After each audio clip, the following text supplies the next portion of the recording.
Hello বন্ধুরা, সবাই কেমন আছো? আশা করি সবাই ভালো আছো। আশা করি সব জায়গায় গরম পড়ে গেছে। মোস্টলি তো হায়দ্রাবাদে প্রচণ্ড গরম পড়ে গেছে। সত্যি মানে আমাদের বেঙ্গলে আগে ভাবতাম খুব বেশি গরম, কিন্তু দেখতে গেলে আজকে বলছি বেঙ্গলে এখনও অবধি সেভাবে গরম পড়েনি যে এখানে হায়দ্রাবাদে এত গরম পড়ে গেছে। তো যাই হোক, আজকের ভিডিওটা শেয়ার করছি। এটা পুরো কাস্টমাইজ শাড়ি, আমার নিজের তৈরি করা শাড়ি। একজন কাস্টমার দিয়েছিল আমাকে করার জন্য। একটা শাড়ি রিভিউ দেখার পর, তো যাই হোক, তোমরা নিশ্চয়ই জানিও শাড়িটা কেমন লেগেছে তোমাদের। সত্যি শাড়িটা করতে প্রচণ্ড টাইম লেগেছে। আর ডিজাইনটা কেমন হয়েছে এটাও তোমরা জানি, তোমাদের ফিডব্যাকটা আমার জন্য খুবই ইম্পর্টেন্ট।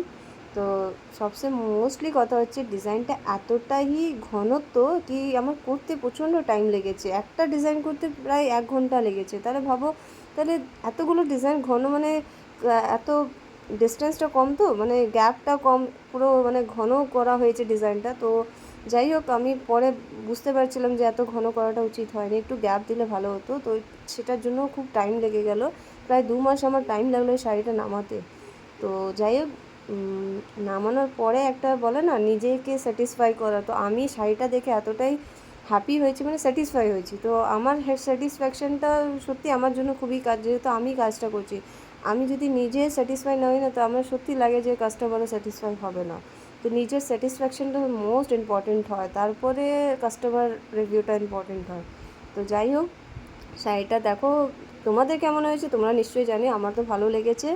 আর বেসিক্যালি খুব মেহনত দিয়ে কাজটা করেছি, যে জিনিসটা মানে টাইম নিয়ে নিটলি কাজ করার আমার খুবই ভালোবাসি। কেন কি এই নোংরা কাজ আমি সত্যি ভালোবাসি না। আর সত্যি এসব কাজ খুব সূক্ষ্ম কাজ হচ্ছে, আর শাড়ির কাজ সত্যি খুবই মানে কি বলবো, মানে একটা টেবিল যদি প্রপার শাড়ির না থাকে না, করা খুব মুশকিল হয়।